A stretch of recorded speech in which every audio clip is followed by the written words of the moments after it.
Bonsoir Clément Viktorovitch. Bonsoir. Alors que la gauche est en train de conclure une alliance, que se passe-t-il du côté des Républicains? Après le faible score de Valérie Pécresse à l'élection présidentielle, son parti semble isolé avant ces législatives. Et cette situation, selon vous, Clément, acculerait les Républicains à l'invective. La meilleure défense, c'est l'attaque. En tout cas, c'est manifestement ce qu'estime Christian Jacob, le président des Républicains, était ce matin l'invité de France Inter. Et le moins que l'on puisse dire, c'est qu'il ne s'est pas montré avare en gentillesse. Écoutez par exemple ce qu'il pense de l'union entre les 4 principaux partis de gauche. C'est le problème de la gauche, c'est pas le mien.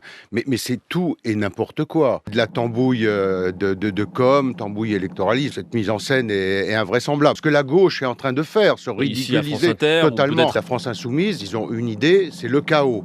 Le blocage, ils ne pensent qu'à ça, le chaos absolu. Tout et n'importe quoi, tambouille, mise en scène ridicule, chaos absolu. Apparemment, Christian Jacob n'a pas été totalement convaincu par la nouvelle Union populaire écologique et sociale. Ce sont des invectives. Écoutez, oui, je vois pas comment on peut qualifier ces phrases autrement. Tous les mots du lexique sont péjoratifs, les arguments sont au mieux réduits à leur plus simple expression, au pire inexistants, et on a même l'émergence de quelques superlatifs. La France insoumise ne prônerait pas seulement le chaos, mais bien le chaos absolu. Cela étant, c'est encore avec la gauche que Christian Jacob se révèle le plus aimable. Écoutez par exemple ce qu'il pense de ses anciens collègues républicains qui ont décidé de rejoindre Emmanuel Macron. Édouard Philippe, il a mis le feu sur tous les ronds-points de France, en étant complètement fermé, obtune, comprenant pas le pays. Bruno Le Maire, ministre de l'économie et des finances, c'est la gabegie financière totale. L'attitude d'Éric Woerth, je la trouve effectivement assez pathétique. Je veux bien qu'ils aient eu du plaisir à être ministres, mais la réalité, qu'est-ce qu'ils ont apporté à l'intérêt général? Rien. Édouard Philippe complètement fermé, Bruno Le Maire et sa gabegie totale, Éric Woerth est pathétique, et tout ce petit monde n'a rien apporté à l'intérêt général. Il n'y a là que des superlatifs. Nous sommes dans la disqualification totale de ses responsables. Mais ce n'est encore pas ce que Christian Jacob peut faire de mieux. Non, ses plus belles saillies, il les réserve au président de la République. Les positions d'En Marche, on est dans le boniment. On est dans le boniment. On n'est pas d'accord pour faire du boniment.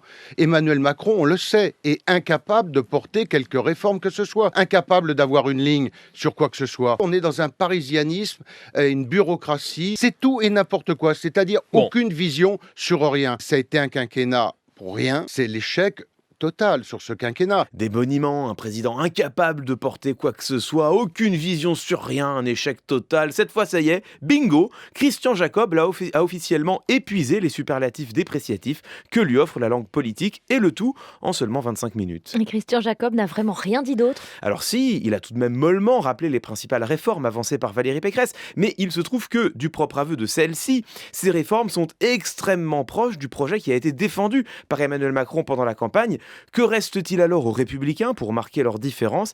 Eh bien si, il leur reste une dernière chose. Je crois à l'ancrage territorial de nos élus et c'est là que les Républicains, nous faisons la différence. Nous avons un ancrage territorial. Je crois au bon sens et à la réalité du terrain. Des élus ancrés sur le terrain, en proximité avec leurs concitoyens. Nous sommes là pour représenter les territoires et puis surtout un ancrage territorial. Nous avons cet ancrage territorial, cette proximité avec nos concitoyens. L'ancrage territorial donc, voilà ce qui singulariserait le projet porté par les Républicains. Mais est-ce que c'est une position crédible? Eh bien c'est pas une proposition du tout, je pense. Revendiquer d'avoir des élus locaux, c'est un résultat, éventuellement même un succès, mais en aucun cas un projet politique. Il n'y a aucun fond derrière l'expression ancrage territorial, et quelque part on peut le comprendre. Il faut se souvenir que les Républicains souffrent actuellement de profondes fractures entre un courant qui n'aurait pas été contre rejoindre le chef de l'État, un autre qui lorgnait plutôt du côté de Marine Le Pen ou d'Éric Zemmour, et un troisième qui cherche encore une troisième voie